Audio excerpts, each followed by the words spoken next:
Hey guys, welcome back to the Lit Mag Lab podcast. I'm Jazz Marie, aka Vevna Forrow. So, previously on the podcast, I was giving you a tour around a literary magazine that is called Feign. That's again Feign. And they focus on fiction and short stories. So, totally listen back to that episode if you're interested. And yeah, I tend to not just cover literary arts magazines, presses, again, that are, open. I also talk about ones that, perhaps have no activity for a while, some that have gone hiatus, or to show examples of ones that, have become possibly defunct, So, yeah, there are some lit mags that, do come back from the graveyard per se, or come out of a time freeze, you'd say essentially, that kick things back up again, right? So there are some on this podcast that maybe I'll do one update episode on that have been around for quite some time, right? Like that. But, anyways, today I want to talk about Pigeon Pages, and yeah, so as I promised, right? This is what I meant by talking about pigeons, and yeah. So, in regards to Pigeon Pages, and their website is pigeonpagesnyc.com, I had come across them a couple years ago, when I just started submitting to places, and yeah, I think it I think it was five, 5 years ago. Yeah, I think it was 4 or 5 years ago I had submitted to them a long, long time ago. And yeah, they are not free or anything like that. But the thing is, although it says they're always open for general submissions, unfortunately, there hasn't been activity on Pigeon Pages in quite some time. It's not clear to me, what's going on. But, anyways, their last social media activity showing like October 2025, and even on Facebook and so other places, right? Instagram.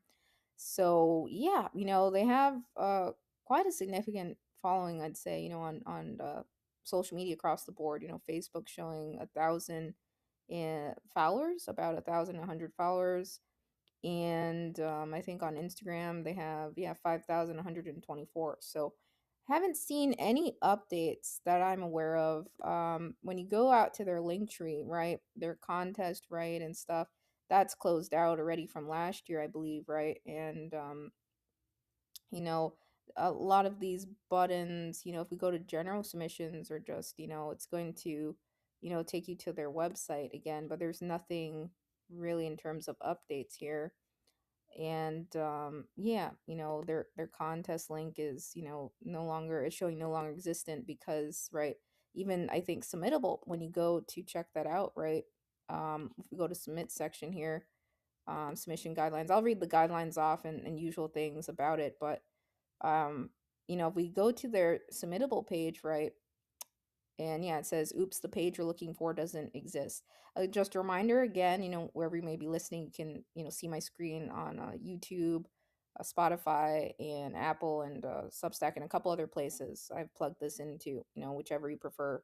If you happen to be, listening to audio, version of this, there is a video option as well in a couple different places. So yeah, oops, the page you're looking for doesn't exist. So I'm not really sure, what happened to Pigeon Pages. I personally, again, as I mentioned in the past episode, or across the series a little bit, I discussed pigeons a little bit because I see a lot of pigeons in Nevada, and yeah, I guess you could also say I've written my fair share of pigeon inspired poetry collections for sure.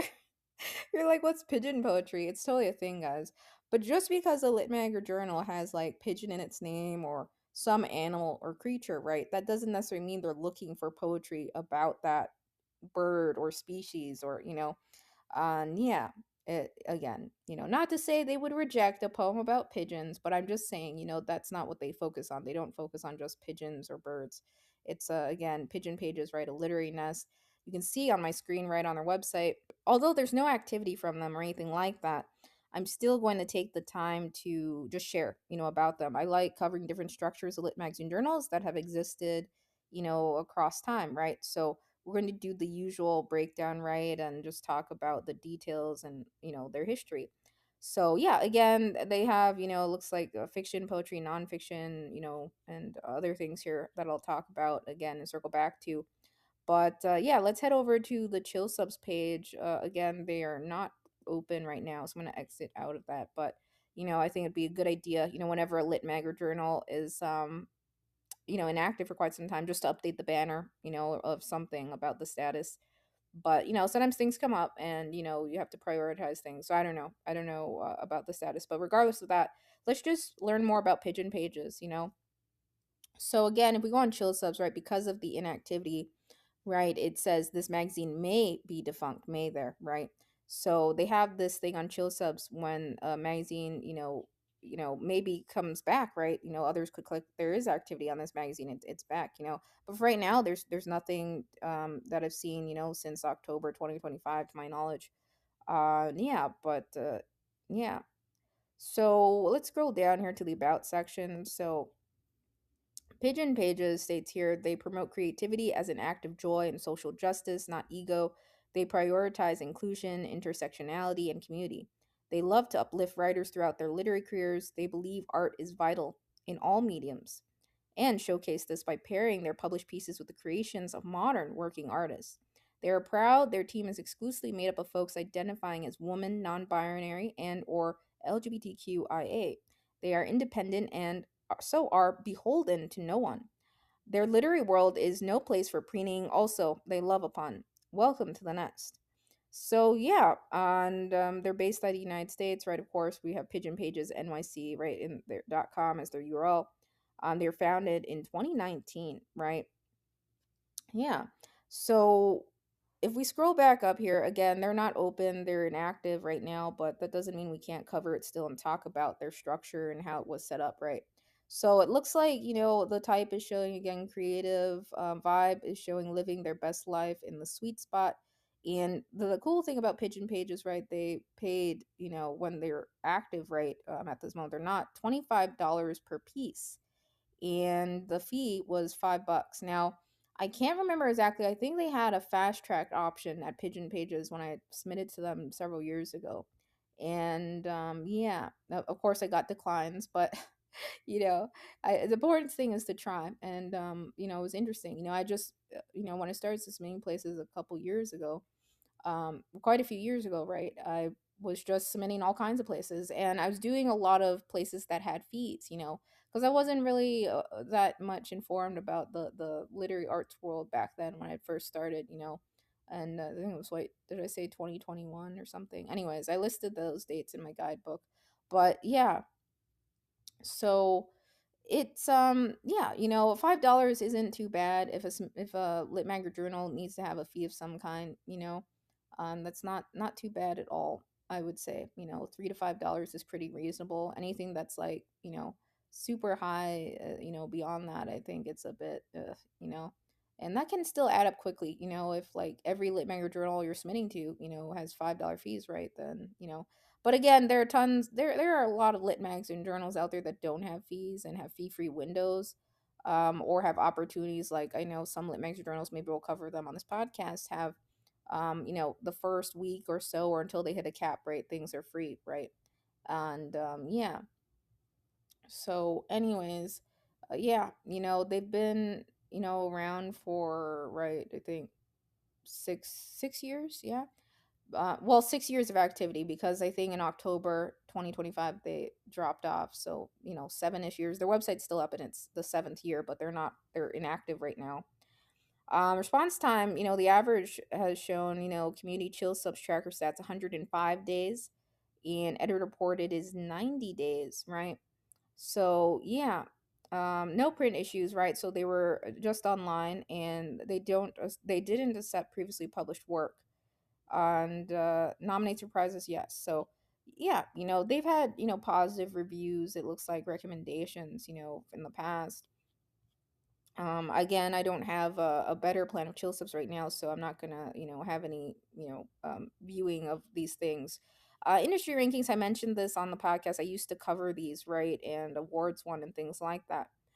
But you can find out that information technically, if you do some digging, right? Obviously, or follow the Lit Magazine Journal industry rankings. There are various lists that are published, right, that I've covered in the fish list episode, right, of those industry ranking lists, and those are publicly available. But it's nice when you come to a listing, right, and you can see all that information collectively. So yeah, totally. You don't have to get a chill subs plan, but it can be really beneficial to you to see that information, the data and details.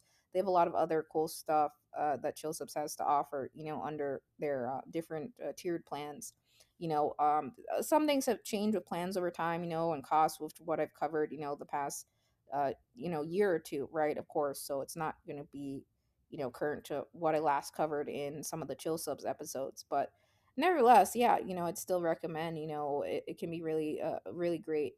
Besides just chill subs is so much more than just a database, and a place for finding listings. Again, they have a lot of other resources, and their substacks and mailing lists. Check it out. You can listen back to that episode again. So masthead, this is typically what's on the website, but sometimes editors maybe forget to update this again. So we'll check out the website too. But the masthead's plugged in there, and yeah, there are other things you can view on Chill Subs in terms of getting more details on a place too. Yeah.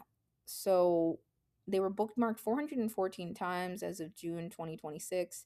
Now they have looks like calls plugged in here, right? And yeah, no activity on these, right? But we can see, right, general, short, nonfiction, memoir, literary, right?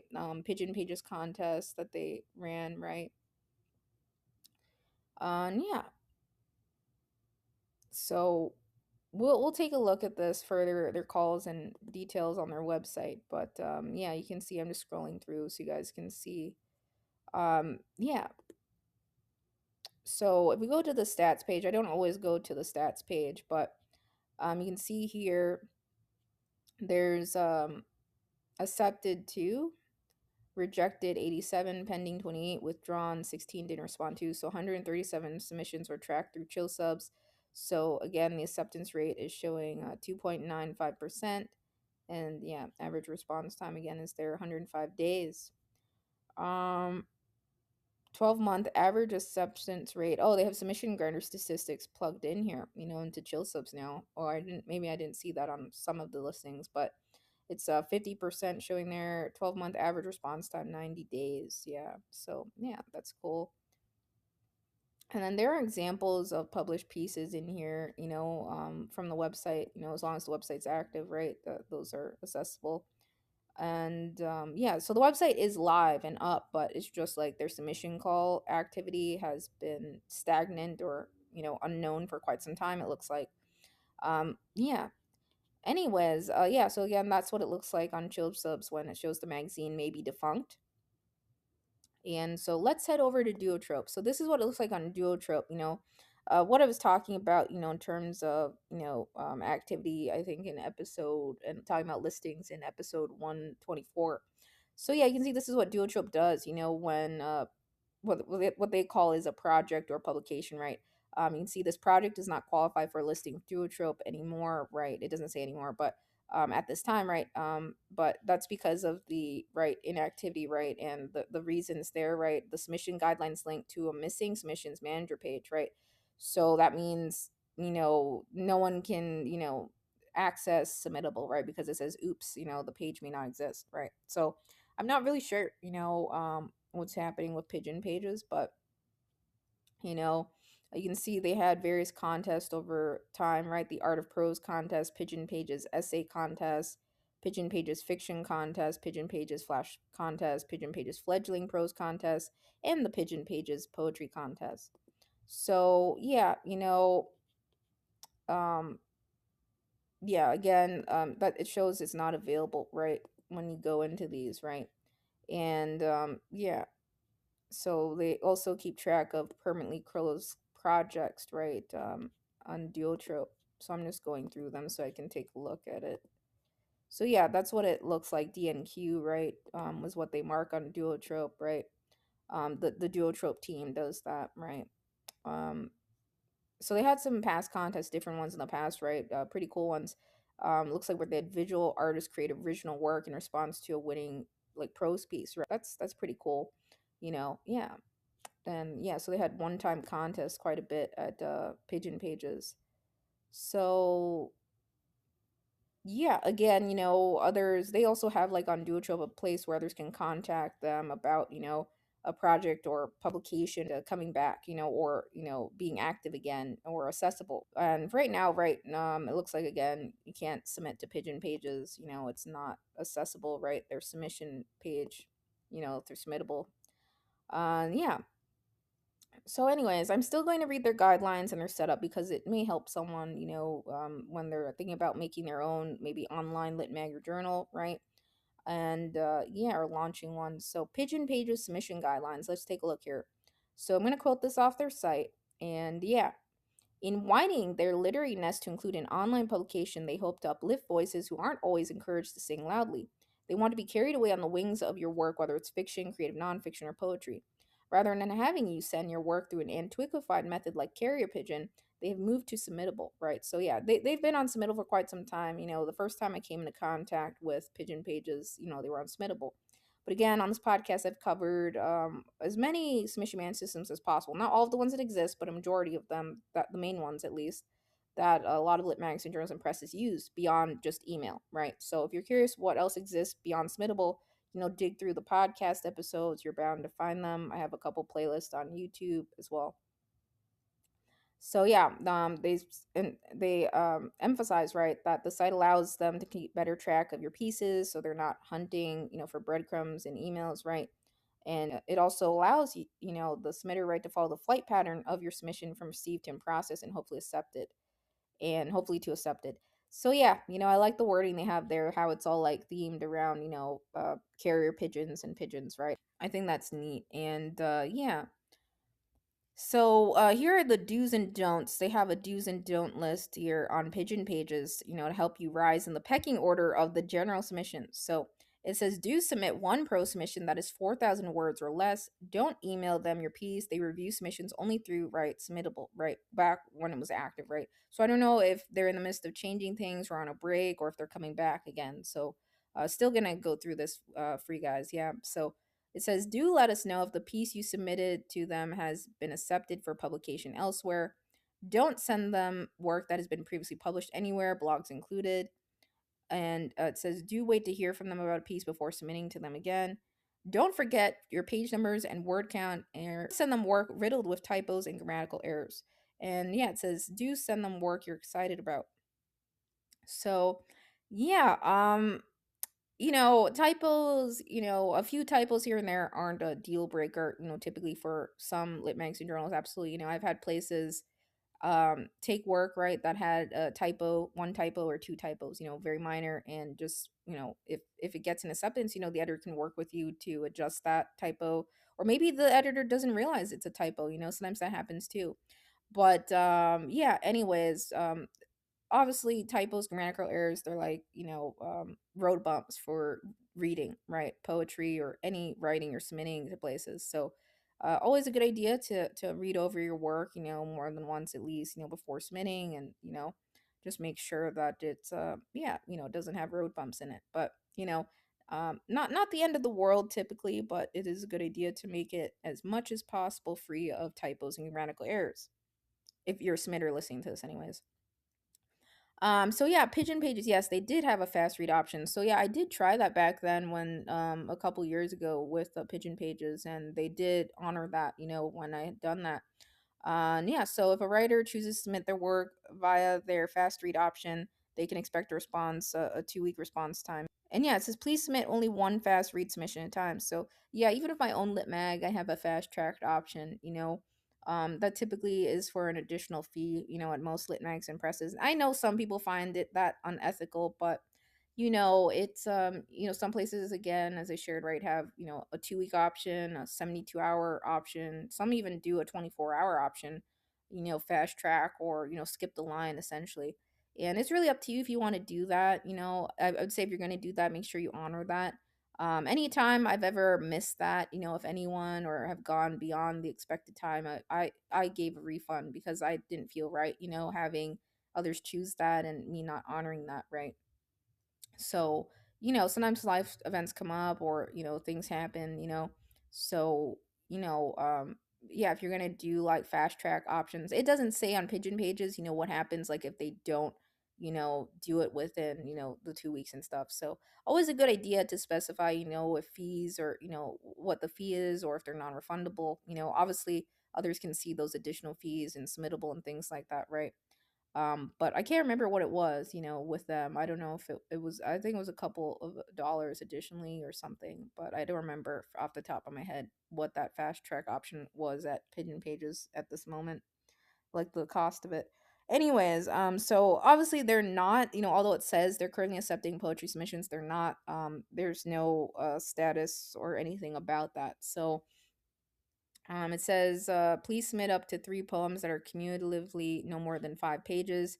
They are seeking poems that are attentive to the architecture and texture of the piece, poems that are honest and daring, and poems that can lay the underpinnings of strong craft without it being too obvious or showy. Poetry, again, must be submitted through their submission management system, submittable.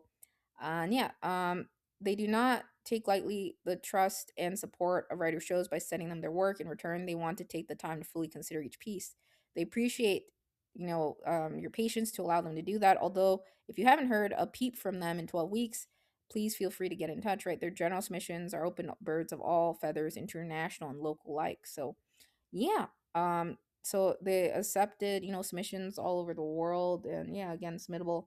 I was on submittable for a few years, and I decided to move to Subfolio, and Subfolio is fairly reasonable, regardless if you're on the, CLMP membership or not with Subfolio, So, submittable is not the only one out there again, so just try to emphasize that.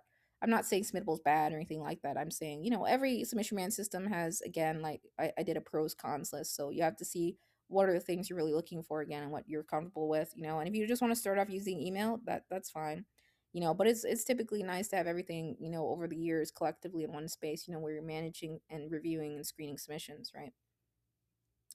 So yeah, you can see this website was powered by Squarespace, obviously, and you can right click and view the page source of a website too to see typically what, it was built with. And yeah, so we've covered the submission guidelines. They have a featured section here, right? So I'm just gonna scroll through the website here a little bit so you can see the layout they had.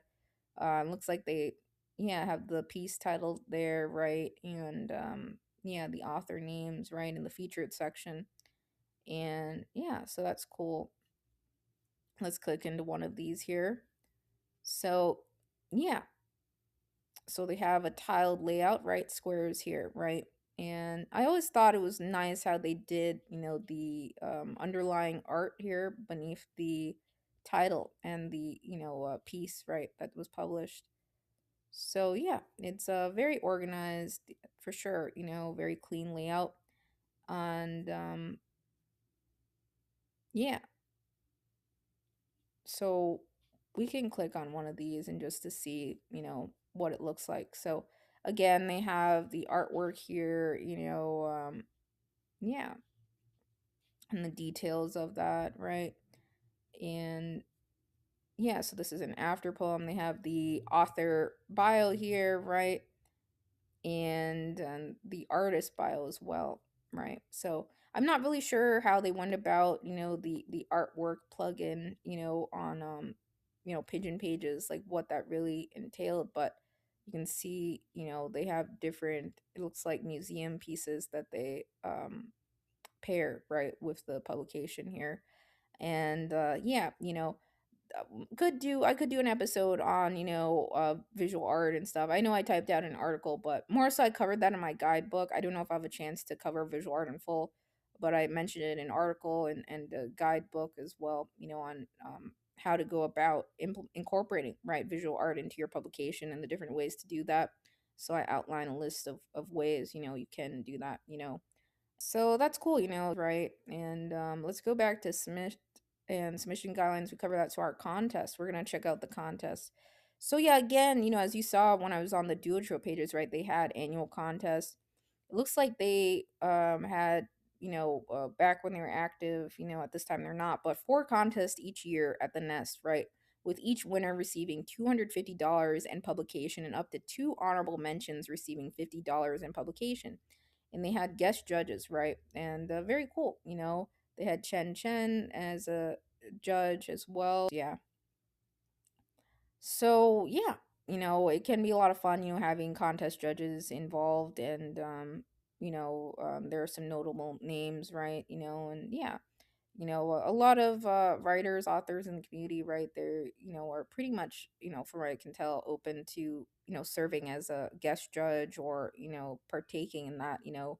It's just a matter, I think, of reaching out and, things like that. So they held four contests each year. So yeah, let's go over to fiction. So yeah, again, same layout, right? And we can see, I'm just gonna click on one so you guys can see the layout of this, right? And yeah, so again, the layout is consistent, right? And they have some artwork in the middle sometimes too, it looks like. And they do have the publication date there, right, in the bottom corner at the end of the piece, it looks like as well. Again, they have a bio both for the writer and artist, right? Featured piece here, it looks like. So poetry, right? And yeah, again, yeah, essays on vanity, in the oven. I'm just reading off some piece of titles here for you guys. So yeah, you know,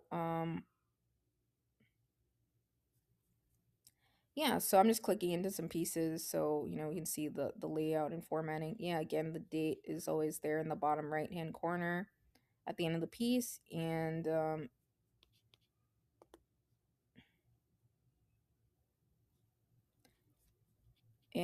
poetry, so you can see the layout and the consistency of each one, right? The timestamp here, right?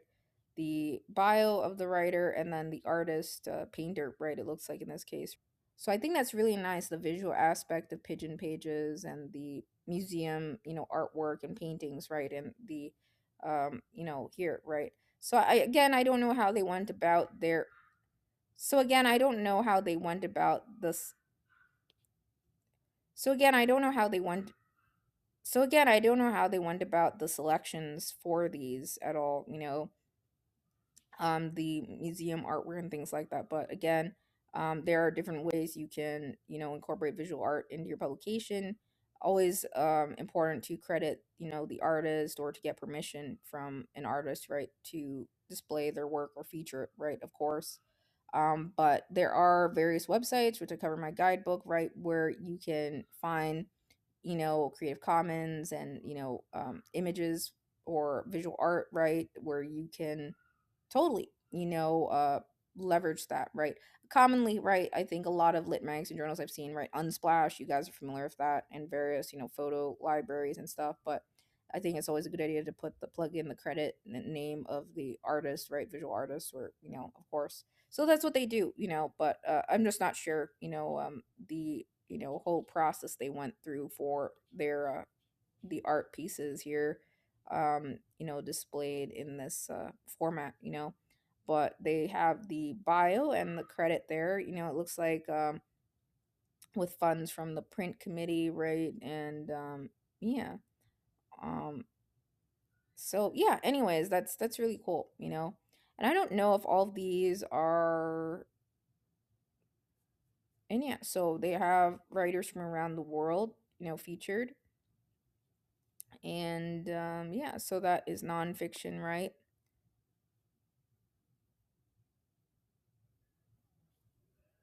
Yeah.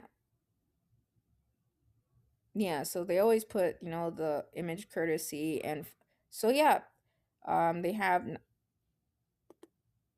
so yeah, they have nonfiction, right? Invasive Species by Stephanie, let's see, Gresham, winner of the 2024 essay contest.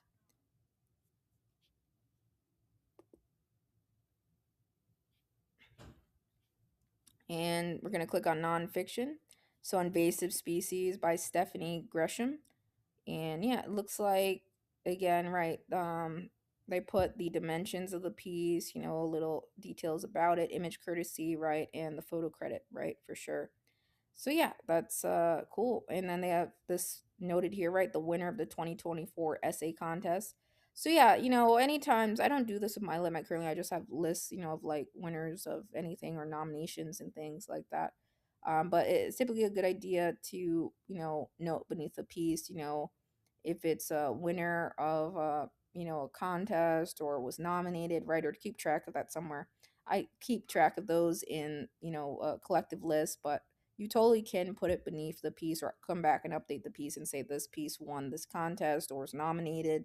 It is a good idea to do that, if you're going to partake in any nomination events or to create your own annual contest, to mark those pieces as which ones won. Yeah.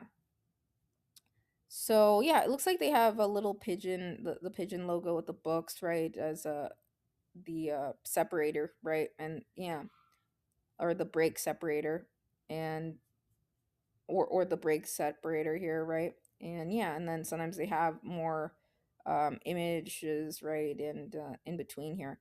So yeah, just be careful, again, wherever you're getting, images from and stuff. In my guidebook, I list out, ways to go about that on artwork and how to work with other artists. Totally, a lot of lit magazine journals have worked with artists to create some really cool visual aspects or elements into their lit magazine journal. Even on this podcast, I shared like only poems, for example, right? They have an illustrator or an illustrator, right, that helps bring to life their publication, even on Substack, right? Really cool illustrations. I think we even saw that, with chill subs, over the years, right? The chill subs, the database, right? Illustration work, really cool and fun. It adds life to it and another dimension when you have visual art, pairings and things like that. But it's not always necessary, right? A lot of lit mag journals, sometimes they just publish the piece alone on its own. And, of course, the writing, has, detail in that visual element, and others can, picture it in their mind, everything, right, that the piece is about. But I personally am a very visual person, so I love seeing publications highlight art in, within it. That's just who I am. Over the years, I was like, I always had to pair something with a visual or a drawing of mine or something, because it just helped me focus. Some of my teachers didn't like that I always would do that, and I don't know, that's just who I am. I just had to do that. It's just something that helped me, always having some visual pairing or doing something like that with my writing and other work. Absolutely, sometimes I absolutely did my best to not always do that, if it was a guideline or something. Even when when I'm submitting, back when I used to submit to places quite a bit, right? I, just typically stuck with the piece. And sometimes lit mags or journals will be like, hey, we're thinking about pairing some artwork. So yeah, some publications totally that I've seen, right? They may be like, hey, we're going to pair some art or a photograph with it. Or they may say, hey, do you have anything you want to be the focal of this, right? As long as it's like your own artwork or, visual art piece, they may let you do that, lit mag or journal. But it has to be consistent with like the look and feel of their publication, right? So it depends. I've seen some magazine journals do that. Like I had one of my old drawings, paired with one of my pieces. The magazine doesn't exist anymore, but I think it was Kindergarten Mag that did that, quite a few years ago. And one of my old drawings, my marker sketches, yeah, is a couple sitting on a bench, and yeah. Anyways, museum art's really cool, and yeah, so they have a really cool vibe at Pigeon Pages, very unique, absolutely. The reading series, I don't know what this is, but let's take a look. So, the Pigeon Pages NYC reading series showcases a dynamic and diverse group of writers for a literary evening in their virtual nests. They are proud to be a platform for emerging writers while also celebrating the successes of local authors. Yeah, so that is really awesome. Again, quite a few lit mags and journals, they not just focus on, like Pigeon Pages, right, international writers and stuff like that, but sometimes lit mags journals, even presses hold local events, reading events or get-togethers of some sort, and that's a really nice way to connect with others further, like in a local sense. And yeah, and also it looks like they were doing right Instagram lives, right? And yeah, so that's really cool. So it looks like they had writers, based out of Brooklyn, and some past events like that, right? And yeah, so that's what it looks like, right? Some of the reading events they held, very cool. Yeah, and they've hosted writers, and yeah, it looks like a lot of fun, right? Absolutely.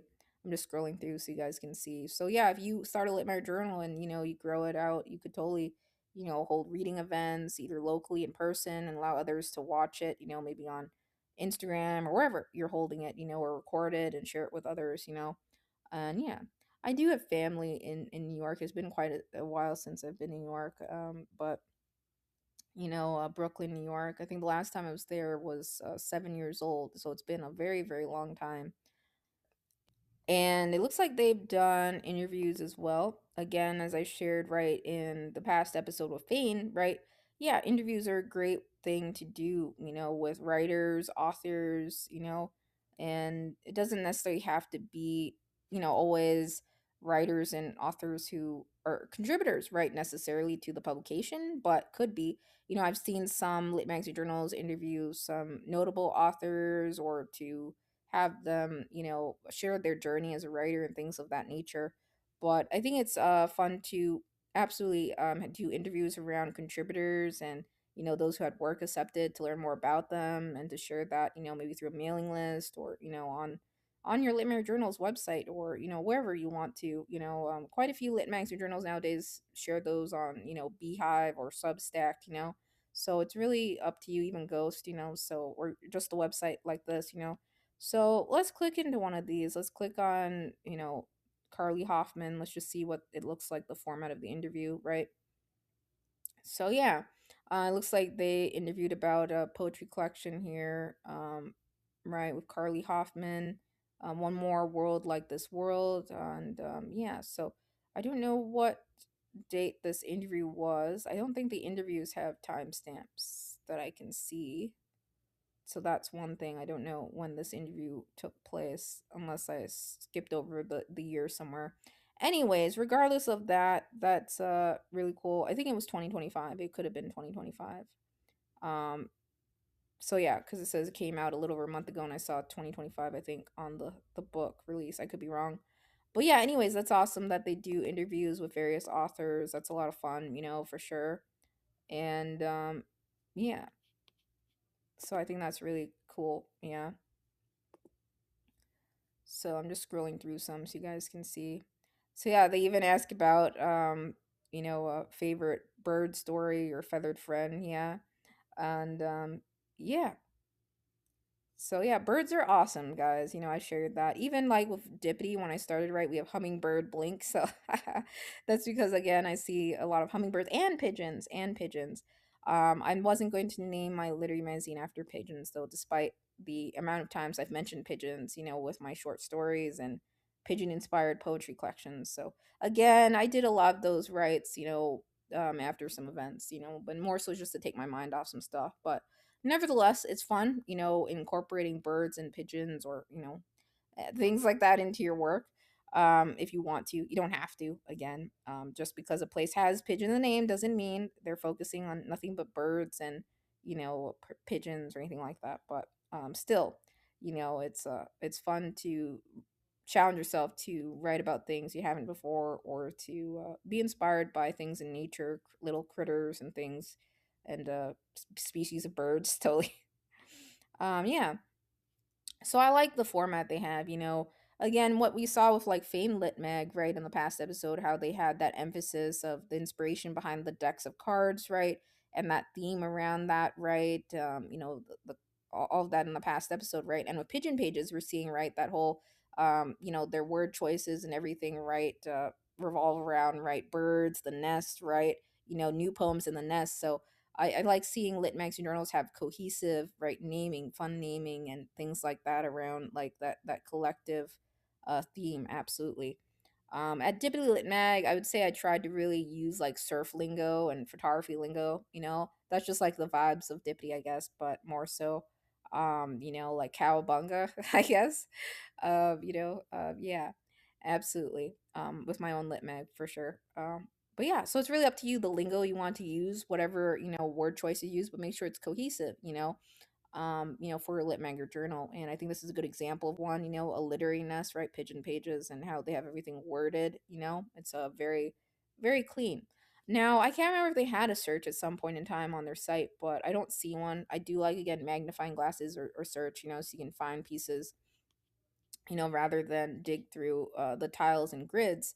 But obviously, you could do like a Google search, and but that doesn't always. It's not the easiest always to find pieces, right? Published, like that. Just with a Google search. So it's nice to have a built-in search on your site. I'm not sure if they had one. I thought they did, but I could be wrong. Um, yeah, the long pause. I don't know what that is. Let's take a look. Oh yeah, so the long pause, it looks like, is a quarantine-inspired poetry, flash prose, and visual art series. These pandemic-centered pieces run the gamut from deep and literal to surreal, funny, and beyond. This series, it says, will run for as long as social distancing continues to be a significant part of their cultural landscape and everyday life. They hope you'll follow along as they attempt to map out this new reality. Yeah, so a lot of lit mags and journals that had started around the time of the pandemic, you know, um, had sometimes various series around that, and I think I showed you examples of some, perhaps on the series. I can't remember exactly, but this would be example.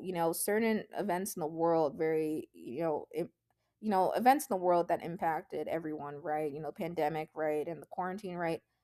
There were a lot of lockdown series and things of that nature that came, from that. A lot of lit mags started up during the pandemic, right, and quarantine, as a lot of you are aware, right, listening to this.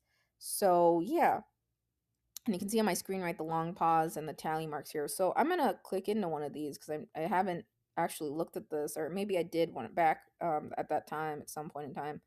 So yeah, yeah. So that one was December 17th, 2020, and yeah, so I think it's great that they did that series, So yeah, it looks like it is how many here? Square tiles here, or yeah. So yeah. The first one here, let's see when they did the first one. So I think that's the first one, April 24th, 2020. And yeah, so that's really great that they did that. And yeah, again, they have an about section. I already read it, off of chill subs, so I won't necessarily repeat this portion of it. But again, Pigeon Pages is a literary space where emerging and established writers from all backgrounds are encouraged to nest together. They seek to champion voices that are not always allowed to sing loudly. And yeah, so again, they have their social media plugged in here, right? Reminders. They are a completely volunteer run organization, right? And yeah, they do have a donation section. I don't know if that's active. Let's see what they were using for donations. So yeah, it's a built-in donation page here. That may be connected through Squarespace, possibly. Yeah. So yeah, their contact and FAQ page. They have an FAQ page. So frequently asked questions. I think it's always a good idea to have an FAQ page as a lit manga journal. And yeah. So again, they only accept submissions through Submittable. Yeah, it says don't be a bad egg. Be sure to carefully follow their submission guidelines and the pieces they're looking for. Right, prose pieces, both fiction and creative nonfiction, of under 4,000 words. If you think your piece nests somewhere between genres, please submit under the fiction category in all kinds of poems. They do not write accept previously published work, right? If the piece has appeared anywhere online or print, blogs, and university school publications included, then they consider that piece already a feather in your cap. Please send them something new. They did consider simultaneous submissions. They did consider simultaneous submissions, but please note that they strive to be polite pigeons and want their contributors to extend the same courtesy to them. Let them know immediately again if your piece is accepted elsewhere for publication. Wait 1 year to resubmit after you've been published with them. So yeah, they do have a wait time. Back when they're not active right now, but some lit magazine journals again have a wait time before they let you resubmit or get another acceptance, potential acceptance, right? So yeah, I've seen that, with some lit magazine journals, and I shared on this podcast, right? And then there are also some presses, right? They don't again want to publish the same authors back to back. They want to give others an opportunity, right, to submit, right? Now, I've totally seen some lit magazine journals, they will have some contributing writers and things like that, and that's okay. But I think it absolutely is important, right, that you're, highlighting new voices absolutely in your publication, So a 1 year wait time, it's up to you if you want to have a wait time or not. But I think it is important to do that more so for presses, and chapbook releases and things of that nature. And yeah. So I am going to move on to the next one here. So again, they paid contributors, right, when they're active, $25 per published piece, and yeah, they do everything they can to promote authors on social media channels and possible through the reading series. They support writers through nominations for large literary recognition such as the Pushcart Prize, Best of the Net, and the Best American Series. And yeah, just a reminder, the Best American series was discontinued. So yeah, but yeah, I mentioned that in my guidebook, and I have a list of all the nomination events, that I'm aware of, and yeah. So, but anyways, yeah, I did one episode on mentioning and listing off nomination events and linking more in the description. You can find that on this podcast. But I'm thinking about doing some individual episodes on those nomination events for you guys too, because I think that'd be helpful to talk through some of them or most of them if I can. We'll see. Um, Again, they do charge $5 per submission. I'm not sure again on the fast response. How much that was. I can't remember. If it was $3, $5, or $8. I unfortunately don't remember. But again, they mentioned they had a fast response option, right? But anyways, $5 per submission. That's not too bad. But all of it goes to their overhead costs, right? No editorial pigeons are being paid there, right? It says they don't pay anyone, on their staff. It looks like, right, because they're volunteer run. It is their hope that interest writers are willing to submit to them, for the price of a nice cup of coffee. However, it is important for them to keep the nest open. Also, if the submission fee imposes a burden to any aspiring pigeons, please reach out to their email address, right? And yeah, they had, pause, it looks like visual arts missions, right? Yeah, so it looks like at some point in time they were doing visual arts missions, right, and things like that. And yeah, again, I'm not really sure on the structure of that, and the pairing of visual art and stuff that they you saw on my screen, but a couple of different ways, quite a few different ways you can go about, again, incorporating visual art into your publication. And yeah, do check out, I typed out an article, and also in my guidebook, if you're interested in picking lit magnation up, totally by all means. And yeah, so it says, can I apply to read at Pigeon Pages either online or in real life in New York City? So writers interested in being featured at one of their readings can introduce themselves via their general email address. However, please note that their monthly flock simply isn't big enough to accommodate all qualified pigeons. So yeah, again, they're inactive right now. I hope, Pigeon Pages comes back. I don't really know what their status is right now.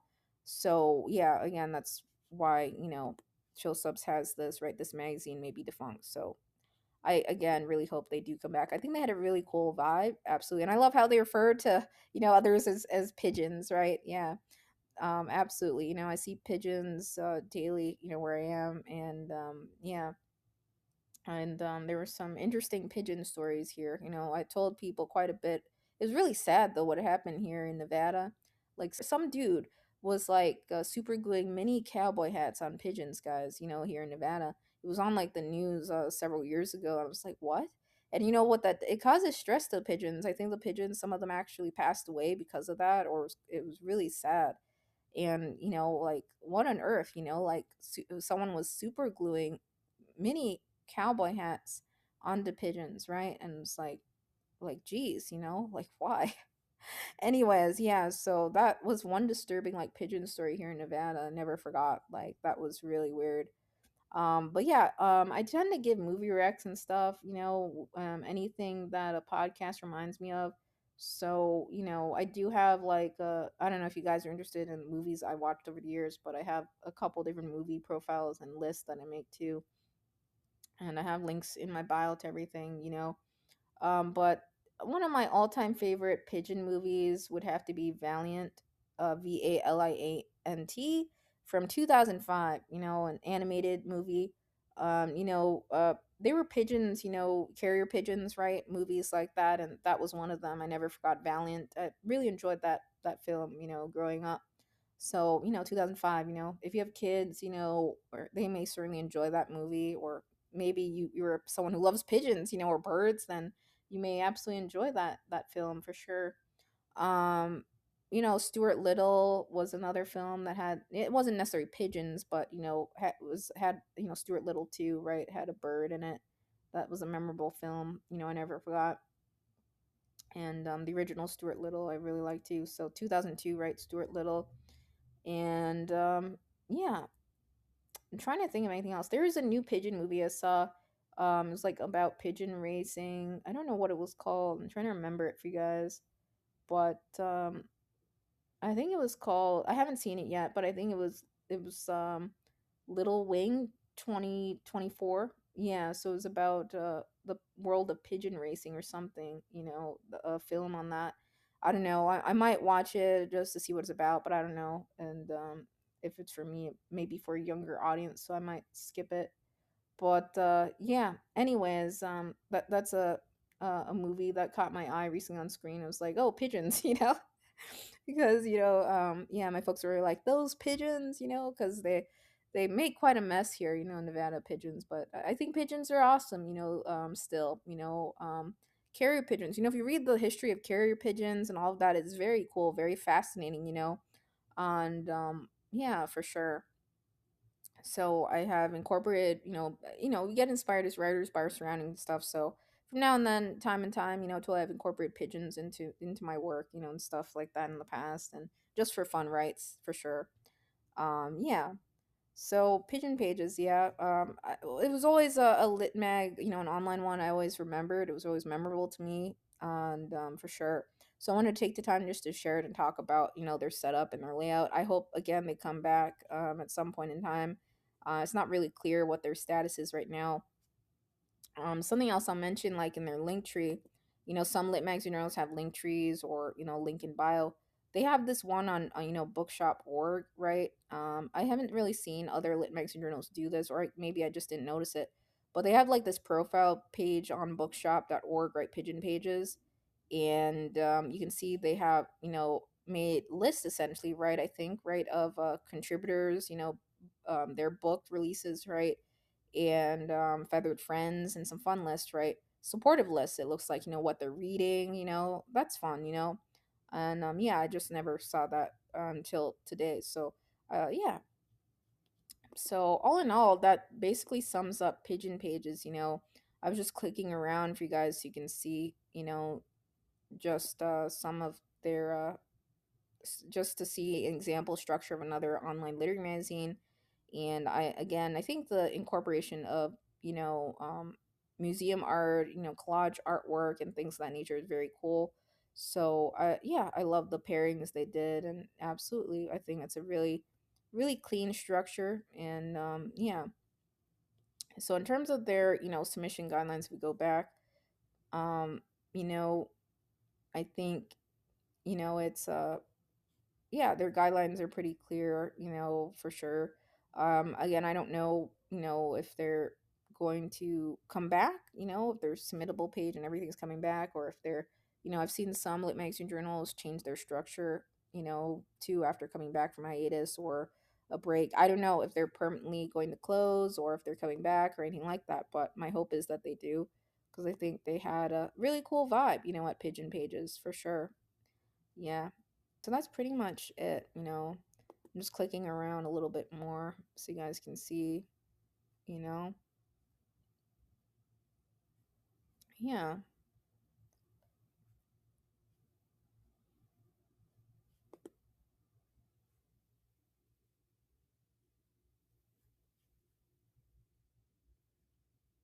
Yeah, so that's cool, yeah. So yeah, a great example of a very clean layout, and organized.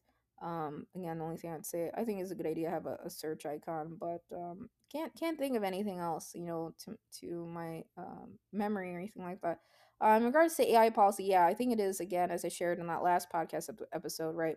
Always a good idea for Literary Journal to have their AI policy somewhere. And yeah, hopefully Pigeon Pages comes back, guys. Yeah, so again, can't submit to them, at this time because their submission page is inactive, and submittable. And Yeah, so I hope they do come back. Um,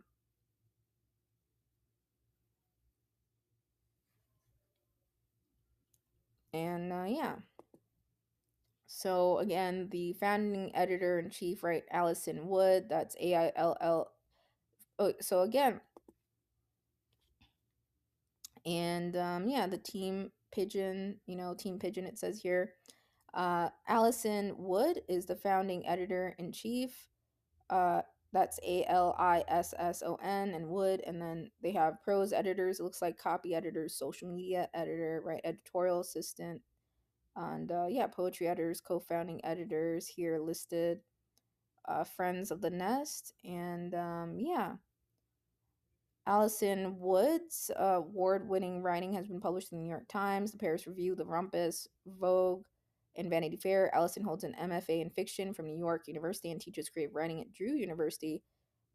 Being Lolita, a memoir, was published in 2020 from Flatiron Books at Macmillan. She believes pigeons are the most underloved birds of all. Okay, yeah, I would agree, on that. And yeah, it looks like others mentioned, birds here, parakeets, and pet stores, so really fun, vibe.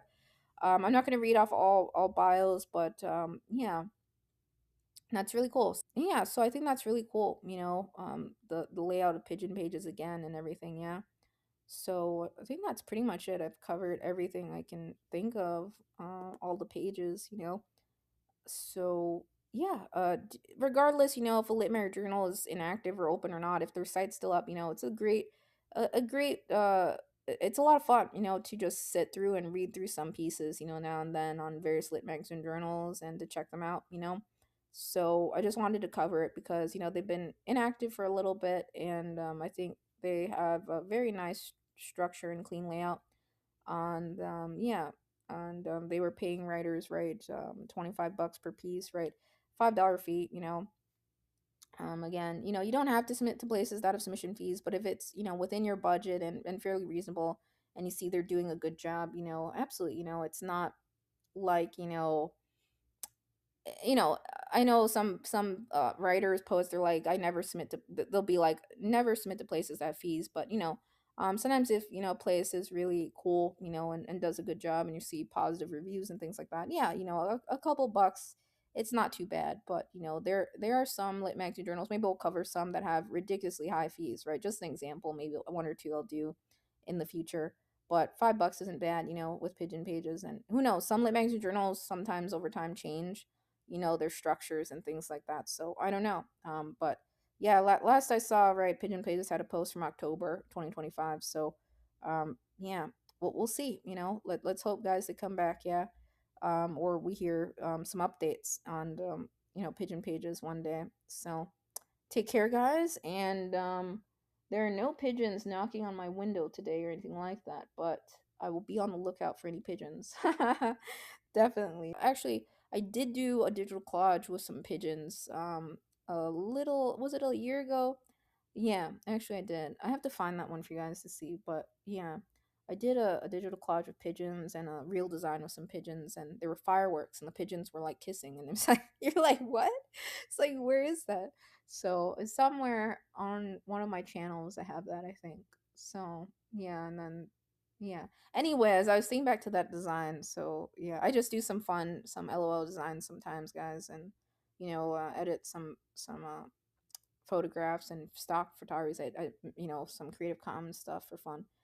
Anyways, yeah, so that's Pigeon Pages Literary Nest. Their website's still up, so as of June 2026. So take the time to read it. The interviews, their setup. Look at the fiction, poetry, nonfiction. And I hope this episode helped you. If you're looking to start your own literary arts magazine, online one predominantly, right? Yeah. So this is a pretty good example of one, and they have a slight fee. But for the most part, I've tried to cover ones that don't have fees, not all the time, because I think it's good to share different setups and structures. So yeah, so that's Pigeon Pages. Again, yeah, we'll see whether they come back or not, I guess, or what's the status of Pigeon Pages one day, I guess. And sometimes we don't hear from lit mags or journals, sometimes they just go dark. But it's my hope that they do come back, because I think they were one memorable one, based out of New York City, right, or New York, right, that I never forgot for sure.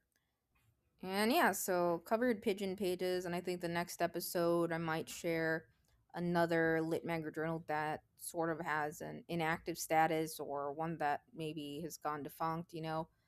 This one is just inactive. It's might be defunct. It's not known what's happening at Pigeon Pages again. So might share another example of one that has been hanging around, or that has a known status. So you can see different examples and layouts of online lit mags, like this one, or I cover a mix between print and online, and various presses. So dig through some of the past episodes, cover some software and submission management systems again. And yeah, so that's all aside from movie recs, right? Oh, two more movies came to my mind. Bird movies, right? Polly 1998, right? I grew up watching that. And I think another one was Rio, right? From 2011, right? Rio. And yeah, so that's all, yeah, totally. There are some really cool other lit mags and journals too that have a bird like in their logo. Totally, for sure. I think the one of the postcard ones that cover this podcast did, and yeah, there's other ones I'm aware of, and yeah, over the years. So totally, if you want to create a lit mag or journal, or something that represents it, whether it be your favorite bird species or something like that, around it, totally go for it as like your logo or a mascot. You don't always need a mascot or anything like that, but some lit mags totally have done things like that for fun, even journals and presses, yeah. So yeah, one more note I will tack on here, so again, how Pigeon Pages integrates art, that's really cool.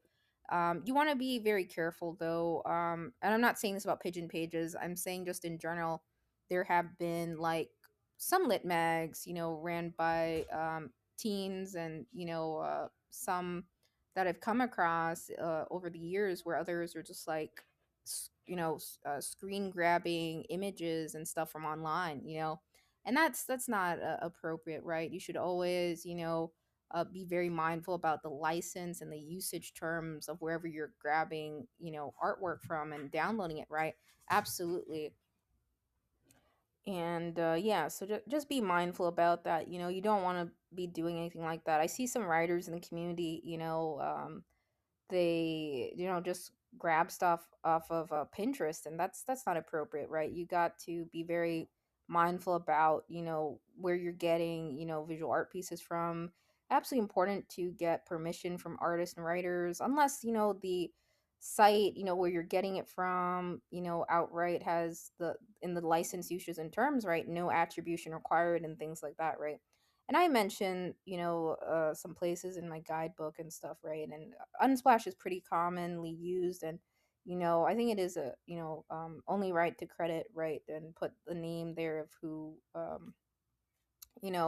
has that uh, in terms of like whether it be a visual art piece, photograph, just be mindful about that, and be very careful. It looks like Pigeon Pages, has done a great job on their site, crediting the artist, its origin point, and yeah, and yeah, and then the artist bios. So you want to be very careful about that, and do your research, absolutely, before you go and just start, downloading images and stuff, right? Read the license and terms always, and always credit the artist, or and everything like that.